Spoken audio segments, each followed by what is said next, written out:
সালামু আলাইকুম ওয়া রাহমাতুল্লাহি ওয়া বারাকাতুহু। বন্ধুগণ, রমজান মাস সিয়াম সাধনার মাস। রমজান মাসে আমরা আপ্রাণ চেষ্টা করব মানুষের যাতে ক্ষতি না হয়, আমার দ্বারা যাতে কারো ক্ষতি না হয়। আমি যে জিনিসটা অন্য অন্য মাসে 10 টাকা বিক্রি করি, 9 টাকা খরিদ করার পরে 10 টাকা বিক্রি করি, রমজান মাসে আমরা চেষ্টা করব ওইটা 9.5 টাকা বিক্রি করার জন্য, আমরা অল্প সীমিত লাভ করার জন্য। রমজান মাস আমাদেরকে সবসময় আমরা বসে থাকি রমজান মাসে যাতে আমরা 2-4 পয়সা ইনকাম বেশি করতে পারি, এই জন্য না। আসলে এটা একজন ভালো মানুষের, একজন প্রকৃত মুসলমান, প্রকৃত ইমানদারের কাজ নয়। আমরা যদি প্রকৃত ইমানদার, প্রকৃত ভালো একজন মুসলমান হই, তাহলে আমরা আপ্রাণ চেষ্টা করব।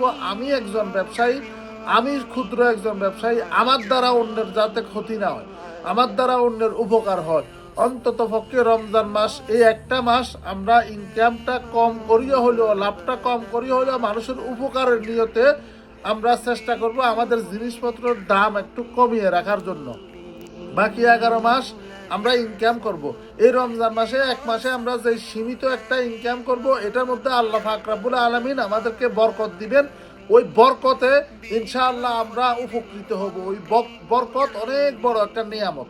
এই বরকতের নিয়ামত পাওয়ার জন্য হলেও আমরা রমজান মাসে আমাদের জিনিসপত্রের দাম কমিয়ে রাখি। অন্তত পক্ষে এই স্বল্প আয়ের মানুষ যেগুলা, ওই গরিব অসহায় মানুষ যারা আছে, তারা যাতে এই জিনিসগুলা খরিদ করতে পারে, জিনিসগুলা কিনতে পারে, তারা অন্তত পক্ষে সুন্দরভাবে যাতে সিয়াম সাধনা করতে পারে। বারাকাল্লাহু ফিক। আল্লাহ পাক আমাদেরকে সঠিক বুঝ দান করুক, সকল ব্যবসায়ীদেরকে। বারাকাল্লাহু ফিক।